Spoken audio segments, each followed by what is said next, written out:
रामायण। मैं काल हूं। देवी सीता को चोंच मारकर भाग रहे कौवे के प्राण संकट में पड़ गए थे। श्री राम का बाण उसका पीछा कर रहा था। अंततः वो अपने पिता देवराज इंद्र के पास अपने मूल रूप में पहुंचा और अपने प्राणों की रक्षा के लिए उनके चरणों में पड़ गया। मुझे बचा लीजिए पिताश्री, बचा लीजिए, मुझे रक्षा कीजिए मेरी। अरे इतने व्यग्र क्यों हो रहे हो पुत्र? क्या हुआ तुम्हें? ऐसा लग रहा है जैसे कोई तुम्हारे प्राणों के पीछे पड़ा हुआ। हाँ पिताश्री, वो मेरे पीछे पड़ा है। कौन पुत्र? कौन पीछे पड़ा हुआ है तुम्हारे? वो बाण। बाण? कैसा बाण? किसका बाण? वो मेरा पीछा कर रहा है पिताजी, मेरी रक्षा कीजिए। वो मेरा वध कर देगा। पर हुआ क्या? कौन है ये दुस्साहसी? किसका साहस हुआ तुम पर बाण चलाने का? श्री राम ने चलाया है वो घातक बाण। श्री राम तुम पर बाण चलाएंगे? पर क्यों? क्यों पुत्र? क्या किया है तुमने? पहले मेरे प्राणों की रक्षा कीजिए पिताश्री।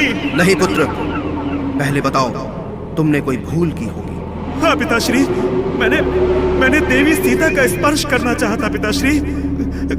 कौवे के रूप में मैंने उन्हें चोंच मारी। मुझे बचा लीजिए। देखिए वो बाण मेरी ही ओर आ रहा है पिताश्री। ओह, ये कैसा अधर्म कर दिया तुमने पुत्र, ये कैसा अधर्म कर दिया। अब संसार की कोई भी शक्ति तुमको नहीं बचा सकती। रामद्रोही की रक्षा कौन कर सकता है भला? ऐसा ना कहें पिताश्री, ईश्वर के लिए ऐसा ना कहें। देखो, अब तुम सिर्फ ब्रह्मा जी के पास ही जाओ। हो सकता है वो तुम्हारे प्राणों की रक्षा कर ले।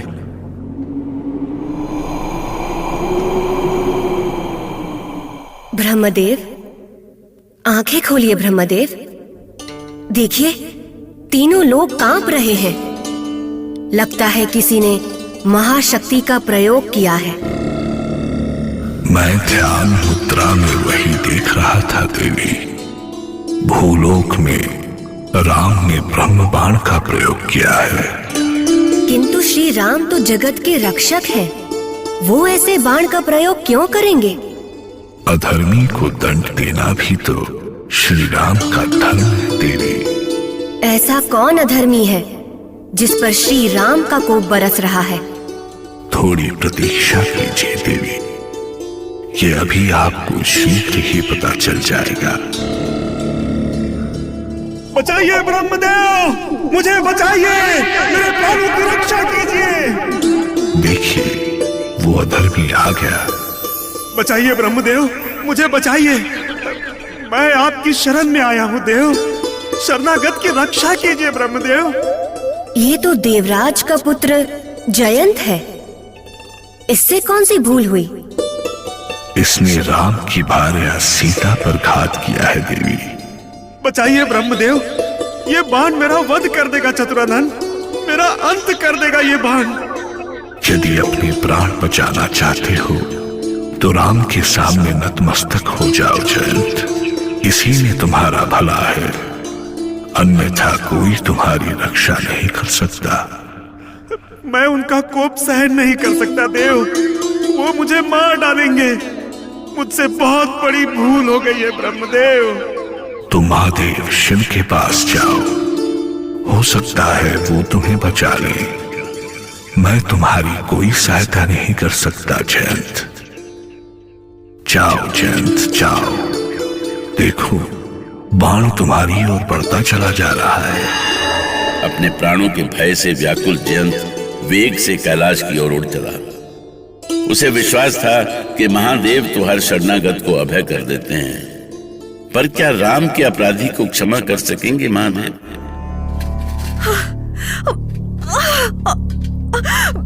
पीड़ा बढ़ती जा रही है स्वामी, समझ में नहीं आ रहा क्या करूं।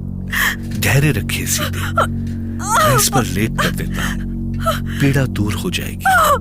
शरीर की पीड़ा तो दूर हो जाएगी भैया, किंतु मेरे मन की पीड़ा तो तब तक दूर नहीं होगी जब तक मैं उस नराधम को दंड न दे दूं। चिंता ना करो लक्ष्मण, मेरे प्रहार से वो नहीं बच सकता।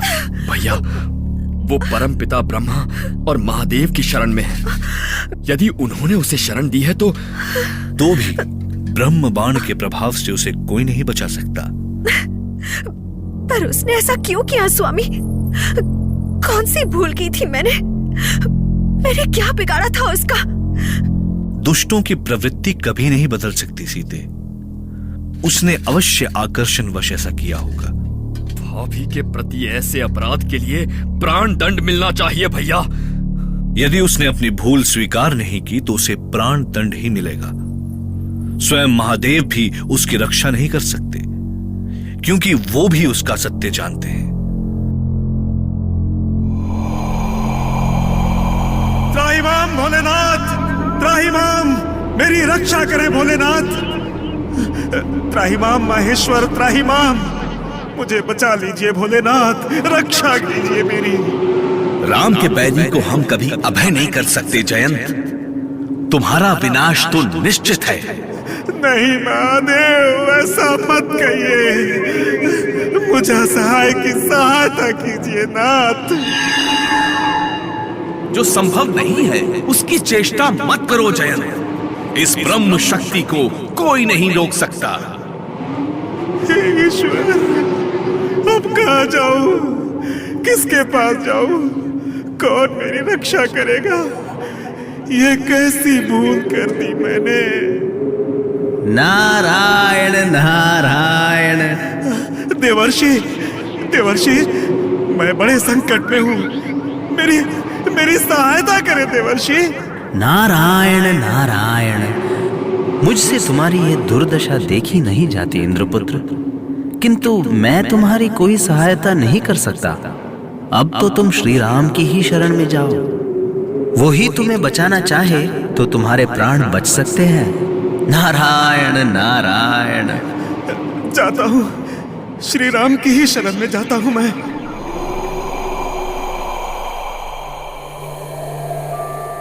त्राहिमाम प्रभु, त्राहिमाम, मुझे क्षमा करें श्री राम, क्षमा करें मुझे। तुमने दुस्साहस किया है जयंत। मैं जानता हूँ, पर आप तो संसार के स्वामी हैं, सबके सहायक हैं, जगत के रक्षक हैं। मैं आपके सामने हाथ जोड़ता हूँ श्री राम, मुझे क्षमा कीजिए। मेरे अपराध का इतना बड़ा दंड मत दीजिए मुझे। मेरा ब्रह्म बाण तो अब वापस नहीं हो सकता जयंत। मैं आपके चरणों में हूँ प्रभु, और आपके ये चरण तब तक नहीं छोड़ूंगा जब तक आप मुझे क्षमा नहीं कर देंगे। जाने दे स्वामी, अब क्षमा कर दे इसे। इसने अपनी भूल स्वीकार कर ली है। ठीक है सीते, तुम कहती हो तो मैं इसे क्षमा कर देता हूं, किंतु मेरा ब्रह्म बाण कभी निष्फल नहीं हो सकता, इसलिए इसे आंशिक दंड तो अवश्य मिलेगा। ठीक है स्वामी, कुछ भी कीजिए, पर इसके प्राण बचा लीजिए। ये ब्रह्म बाण तुम्हारी एक आंख की ज्योति छीन लेगा जयंत, जिससे तुम्हें सदा अपनी भूल का स्मरण रहे। जाओ जाओ, तुम्हारे कल्याण का मार्ग प्रशस्त हो। वनवास की अवधि में देवराज के पुत्र जयंत पर राम का ये पहला प्रहार था। जयंत की एक आंख की ज्योति चली गई, किंतु इस घटना से ये स्पष्ट हो गया कि श्री राम अधर्म और अन्याय करने वाले को कभी क्षमा नहीं कर सकते। राम